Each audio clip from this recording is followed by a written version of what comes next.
So I want to start by offering you a free, no-tech life hack. And all it requires of you is this, that you change your posture for 2 minutes. But before I give it away, I want to ask you to right now do a little audit of your body and what you're doing with your body. So how many of you are sort of making yourselves smaller? Maybe you're hunching, crossing your legs, maybe wrapping your ankles. Sometimes we hold on to our arms like this. Sometimes we spread out. I see you. So I want you to pay attention to what you're doing right now. We're going to come back to that in a few minutes, and I'm hoping that if you sort of learn to tweak this a little bit, it could significantly change the way your life unfolds. So we're really fascinated with body language, and we're particularly interested in other people's body language. You know, we're interested in, like, you know, an awkward interaction or a smile or a contemptuous glance or maybe a very awkward wink or maybe even something like a handshake. Here they are arriving at number 10 and look at this lucky policeman gets to shake hands with the President of the United States. Oh, and here comes the Prime Minister of it. No.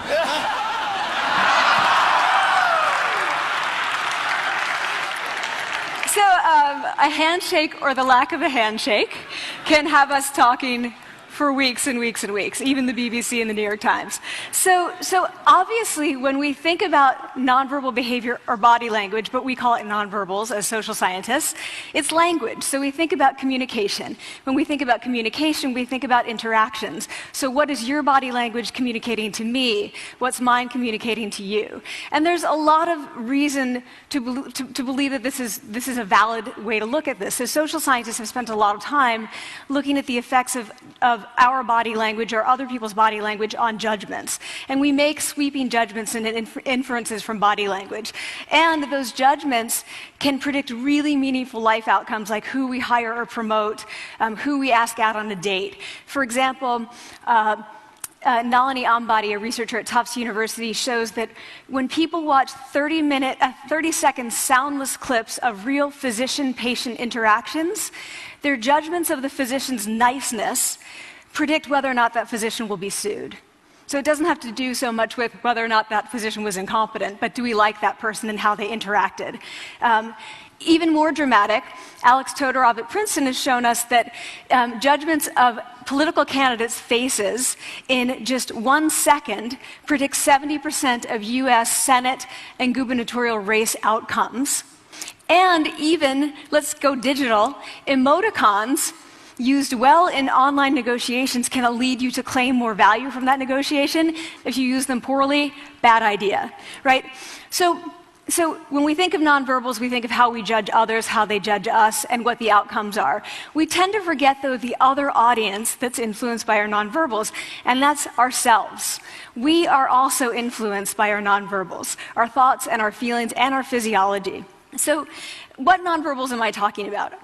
I'm a social psychologist, I study prejudice, and I teach at a competitive business school. So it was inevitable that I would become interested in power dynamics. I became especially interested in nonverbal expressions of power and dominance. And what are nonverbal expressions of power and dominance? Well, this is what they are. So in the animal kingdom, they are about expanding. So you make yourself big, you stretch out, you take up space, you're basically opening up. It's about opening up. And this is true across the animal kingdom. It's not just limited to primates, and humans do the same thing. So they do this both when they have power sort of chronically, and also when they're feeling powerful in the moment.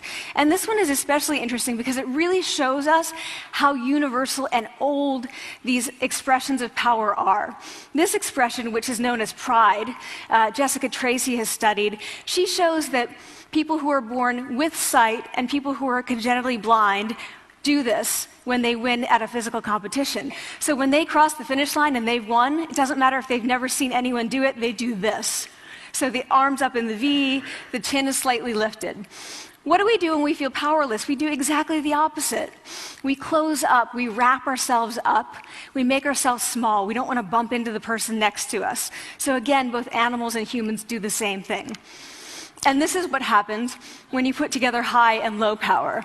So what we tend to do when it comes to power is that we complement the other's nonverbals. So if someone's being really powerful with us, we tend to make ourselves smaller. We don't mirror them, we do the opposite of them. So I'm watching this behavior in the classroom, and what do I notice? I notice that MBA students really exhibit the full range of power nonverbals. So you have people who are like caricatures of alphas, like really coming into the room. They get right into the middle of the room before class even starts, like they really want to occupy space. When they sit down, they're sort of spread out. They raise their hands like this. You have other people who are virtually collapsing when they come in. As soon as they come in, you see it. You see it on their faces and their bodies. And they sit in their chair and they make themselves tiny, and they go like this when they raise their hand. I noticed a couple things about this. One, you're not going to be surprised. It seems to be related to gender. So women are much more likely to do this kind of thing than men. Women feel chronically less powerful than men, so this is not surprising. But the other thing I noticed is that it also seemed to be related to the extent to which the students were participating and how well they were participating. And this is really important in the MBA classroom because participation counts for half the grade. So business schools have been struggling with this gender grade gap. You get these equally qualified women and men coming in, and then you get these differences in grades, and it seems to be partly attributable to participation. So I started to wonder, okay, so you have these people coming in like this, and they're participating. Is it possible that we could get people to fake it, and would it lead them to participate more? So my main collaborator, Dana Carney, who's at Berkeley, and I really wanted to know, can you fake it till you make it? Like, can you do this just for a little while and actually experience a behavioral outcome that makes you seem more powerful? So we know that our nonverbals govern how other people think and feel about us. There's a lot of evidence, but our question really was, do our nonverbals govern how we think and feel about ourselves? There's some evidence that they do. So, for example, when we smile when we feel happy, but also when we're forced to smile by holding a pen in our teeth like this, it makes us feel happy. So it goes both ways. When it comes to power, it also goes both ways. So when you feel powerful, you're more likely to do this, but it's also possible that when you pretend to be powerful, you are more likely to actually feel powerful. So the second question really was, so we know that our minds change our bodies, but is it also true that our bodies change our minds? And when I say minds, in the case of the powerful, what am I talking about? So I'm talking about thoughts and feelings and the sort of physiological things that make up our thoughts and feelings, and in my case, that's hormones. I look at hormones. So what do the minds of the powerful versus the powerless look like? So powerful people tend to be, not surprisingly, more assertive and more confident, more optimistic. They actually feel that they're going to win even at games of chance. They also tend to be able to think more abstractly. So there are a lot of differences. They take more risks. There are a lot of differences between powerful and powerless people. Physiologically, there also are differences on two key hormones, testosterone, which is the dominance hormone, and cortisol, which is the stress hormone. So what we find is that high-power alpha males in primate hierarchies have high testosterone and low cortisol, and powerful and effective leaders also have high testosterone and low cortisol. So what does that mean? When you think about power, people tended to think only about testosterone because that was about dominance. But really, power is also about how you react to stress. So do you want the high-power leader that's dominant, high on testosterone, but really stress reactive? Probably not, right? You want the person who's powerful and assertive and dominant, but not very stress reactive, the person who's laid back. So we know that in primate hierarchies, if an alpha needs to take over, if an individual needs to take over an alpha role sort of suddenly, within a few days, that individual's testosterone has gone up significantly and his cortisol has dropped significantly. So we have this evidence, both that the body can shape the mind, at least at the facial level, and also that role changes can shape the mind. So what happens, okay, you take a role change, what happens if you do that at a really minimal level, like this tiny manipulation, this tiny intervention? For 2 minutes you say, I want you to stand like this, and it's going to make you feel more powerful. So this is what we did. We decided to bring people into the lab and run a little experiment. And these people adopted for 2 minutes either high power poses or low power poses. And I'm just going to show you 5 of the poses, although they took on only 2. So here's one, a couple more. This one has been dubbed the Wonder Woman by the media. Here are a couple more. So you can be standing or you can be sitting. And here are the low power poses. So you're folding up, you're making yourself small. This one is very low power. When you're touching your neck, you're really kind of protecting yourself. So this is what happens. They come in, they spit into a vial. We, for 2 minutes, say, you need to do this or this. They don't look at pictures of the poses. We don't want to prime them with the concept of power. We want them to be feeling power, right? So 2 minutes they do this. We then ask them, how powerful do you feel on a series of items? And then we give them an opportunity to gamble. And then we take another saliva sample. That's it. That's the whole experiment. So this is what we find. Risk tolerance, which is the gambling. What we find is that when you're in the high power pose condition, 86% of you will gamble. When you're in the low power pose condition, only 60%. And that's a pretty whopping significant difference. Here's what we find on testosterone. From their baseline when they come in, high power people experience about a 20% increase, and low power people experience about a 10% decrease. So again, 2 minutes and you get these changes. Here's what you get on cortisol. High power people experience about a 25% decrease, and the low power people experience about a 15% increase. So 2 minutes lead to these hormonal changes that configure your brain to basically be either assertive, confident, and comfortable, or really stress reactive, and feeling sort of shut down. And we've all had that feeling, right? So it seems that our nonverbals do govern how we think and feel about ourselves. So it's not just others, but it's also ourselves. Also, our bodies change our minds. But the next question, of course, is, can power posing for a few minutes really change your life in meaningful ways? So this is in the lab, it's this little task, it's just a couple of minutes. Where can you actually apply this, which we cared about, of course. And so we think it's really what matters, where you want to use this is evaluative situations, like social threat situations. Where are you being evaluated? Either by your friends, like for teenagers, it's at the lunchroom table. It could be, for some people, it's speaking at a school board meeting. It might be giving a pitch, or giving a talk like this, or doing a job interview. We decided that the one that most people could relate to, because most people had been through, was the job interview. So we published these findings, and the media are all over it, and they say, okay, so this is what you do when you go in for the job interview, right? So we were, of course, horrified and said, oh my God, no, that's not what we meant at all, for numerous reasons. No, don't do that. Again, this is not about you talking to other people, it's you talking to yourself. What do you do before you go into a job interview? You do this. Right? You're sitting down, you're looking at your iPhone or your Android, not trying to leave anyone out. You're looking at your notes, you're hunching up, making yourself small, when really what you should be doing maybe is this, like in the bathroom, right? Do that, find 2 minutes. So that's what we want to test, okay? So we bring people into a lab, and they do either high or low power poses again. They go through a very stressful job interview. It's 5 minutes long. They are being recorded, they're being judged also, and the judges are trained to give no nonverbal feedback. So they look like this. Like, imagine this is the person interviewing you.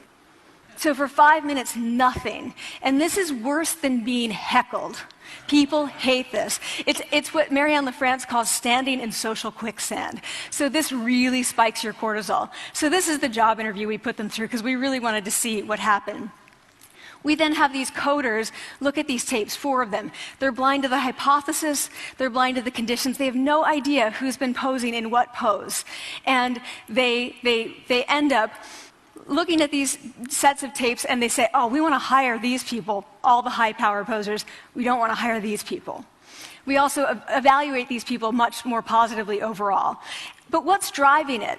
It's not about the content of the speech. It's about the presence that they're bringing to the speech. We also, because we rate them on all these variables related to sort of competence, like how well structured is the speech? How good is it? What are their qualifications? No effect on those things. This is what's affected. These kinds of things. People are bringing their true selves, basically. They're bringing themselves. They bring their ideas, but as themselves, with no, residue over them. So this is what's driving the effect or mediating the effect.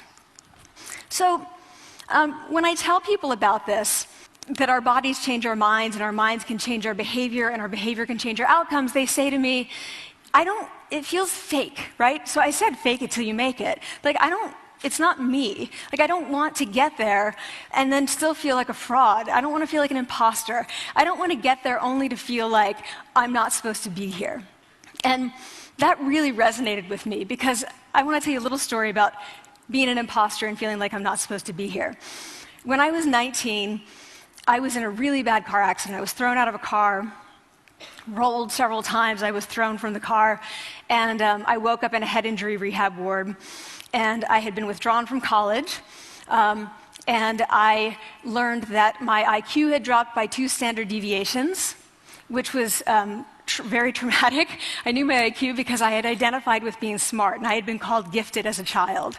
So I'm taken out of college. I keep trying to go back. They say, you're not going to finish college. There are other things for you to do, but that's not going to work out for you. So I really struggled with this. And I have to say, having your identity taken from you, your core identity, and for me it was being smart, having that taken from you, there's nothing that leaves you feeling more powerless than that. So I felt entirely powerless. I worked and worked and worked, and I got lucky and worked and got lucky and worked. Eventually I graduated from college. It took me 4 years longer than my peers. And I convinced someone, my angel advisor, Susan Fisk, to take me on. And so I ended up at Princeton, and I was like, I am not supposed to be here. I am an imposter. And the night before my first year talk, and the first year talk at Princeton is a 20-minute talk to 20 people. That's it. I was so afraid of being found out the next day that I called her and said, I'm quitting. She was like, you are not quitting, because I took a gamble on you and you're staying. You're going to stay, and this is what you're going to do. You're going to fake it. You're going to do every talk that you ever get asked to do. You're just going to do it and do it and do it, even if you're terrified and just paralyzed and having an out-of-body experience until you have this moment where you say, oh my gosh, I'm doing it. I have become this. I am actually doing this. So that's what I did. 5 years in grad school. A few years, I'm at Northwestern. I moved to Harvard. I'm at Harvard. I'm not really thinking about it anymore, but for a long time I had been thinking, not supposed to be here, not supposed to be here. So at the end of my first year at Harvard, a student who had not talked in class the entire semester, who I had said, look, you got to participate or else you're going to fail, came into my office. I really didn't know her at all. And she came in totally defeated, and she said, I'm not supposed to be here.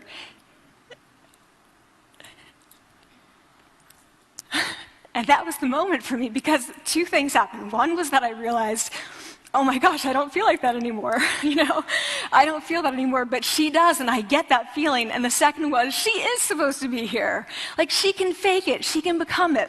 So I was like, yes, you are. You are supposed to be here, and tomorrow you're going to fake it. You're going to make yourself powerful, and, you're going to...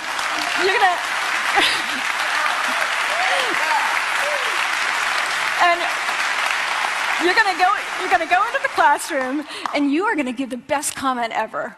And she gave the best comment ever. And people turned around, they were like, oh my God, I didn't even notice her sitting there, She comes back to me months later, and I realized that she had not just faked it till she made it, she had actually faked it till she became it. So she had changed. And so I want to say to you, don't fake it till you make it. Fake it till you become it. It's not do it enough until you actually become it and internalize. The last thing I want to leave you with is this. Tiny tweaks can lead to big changes. So this is 2 minutes. 2 minutes, 2 minutes, 2 minutes. Before you go into the next stressful evaluative situation, for 2 minutes, try doing this in the elevator, in a bathroom stall, at your desk behind closed doors. That's what you want to do. Configure your brain to cope the best in that situation. Get your testosterone up, get your cortisol down. Don't leave that situation feeling like, oh, I didn't show them who I am. Leave that situation feeling like, oh, I really feel like I got to say who I am and show who I am. So I want to ask you first, both to try power posing, and also I want to ask you to share this science, because this is simple. I don't have ego involved in this. Give it away. Share it with people, because the people who can use it the most are the ones with no resources and no technology and no status and no power. Give it to them, because they can do it in private. They need their bodies, privacy, and 2 minutes, and it can significantly change the outcomes of their life. Thank you.